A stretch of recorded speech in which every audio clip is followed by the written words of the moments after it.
Welcome back. My guest is Michel Maisonneuve. Very few people call him Michel. He said I can, but he's retired Lieutenant-General Michel. Here's a book in defense of Canada. Just before the break, we were talking about how Canada has diminished in the world. And it's not just in certain, with the eyes of the States or anybody else. I mean, we have diminished in the world. And part of that was our armed forces have gone down to, well, they're virtually, we can't put up a force in the field, can we, right now? Well, I mean, first of all, our young men and women who are still serving are fantastic. They're still great, but there's just not enough of them. Right, and there's a reason for that. Is there? Yes, there is. Of course, there is because they're getting out because there's no hope. Patriotism in Canada doesn't exist. I say there's a crisis of leadership and a crisis of complacency, and that complacency comes also, I think, from the fact, or not doesn't come from the fact, but I think the result of that is that we are satisfied with mediocrity.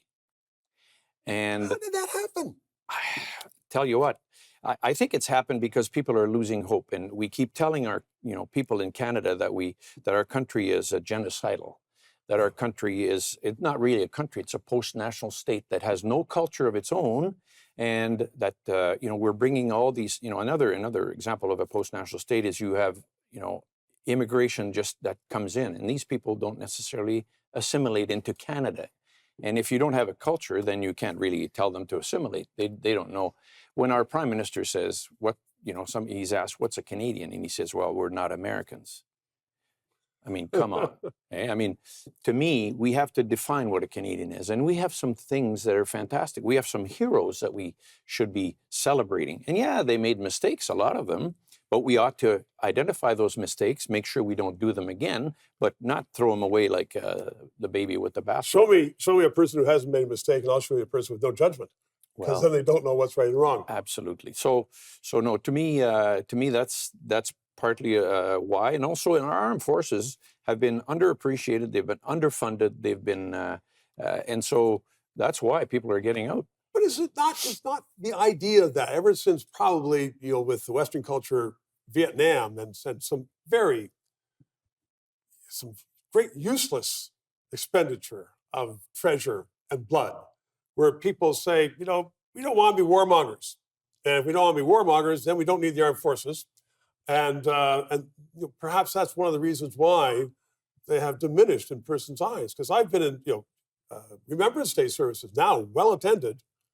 But 50 years ago, they weren't. We don't want anything to do with that. But well, look at things have changed though now. They have, and look during the Afghanistan war, for example. Right. Our forces they had great recruiting. I mean, they were very, very much appreciated, I think, by Canadians. I mean, I was on Parliament Hill after 9/11, and people were clapping as we were walking up. It was fantastic, and it really, really got you. But when you cease to fund the armed forces properly, when you actually don't give them the equipment that they ought to have, to be the best that they can be. I mean, I define in there the moral contract between Canadians and the armed forces. The armed forces accept to do these things that are very difficult and go away and fight for us, defend our country, project our values. The other side of the contract should be that Canadians will give them everything they need to be as successful as possible, and we're not doing it. And it's important for that because some people said, well, we will never, ever need the armed forces. I've heard this because, one, the United States will certainly help us. Things are not changed on now. But also, well, we've got the Atlantic, we've got the Pacific, and now the Arctic. We know the Russians and the Chinese are virtually, on our doorstep there. So are you hopeful, General, that with new current events, Canadians are going to realize that, we cannot be innocents in the world, not be little lambs. We need to build up, because if we don't build up, we may not have to use them, but we're going to be attacked. Well, that's the current issue is we cannot defend ourselves. If we had to defend our country right now, we could not do so. Our armed forces are too small. Our reserves are being, not employed properly. They don't have enough money themselves. And so we need to have a complete kind of a rethink of what the armed forces are for. Right. And if we, people talk about 2%, 3% of GDP and all that. You've heard the NATO target, let's say. Don't even talk about that. Let's take a blank sheet of paper and let's decide what we need to protect our country, to defend it against something that comes through the north or God forbid the South. But anyhow, whatever we need. Let's make sure that, let's say, okay, we need X number of battalions, so many ships, so many aircraft, etc., and then add it up. And then add to that, what do we need to be good partners to our allies? And once you add all that up, you're going to be way beyond 2% or 3%. You're right.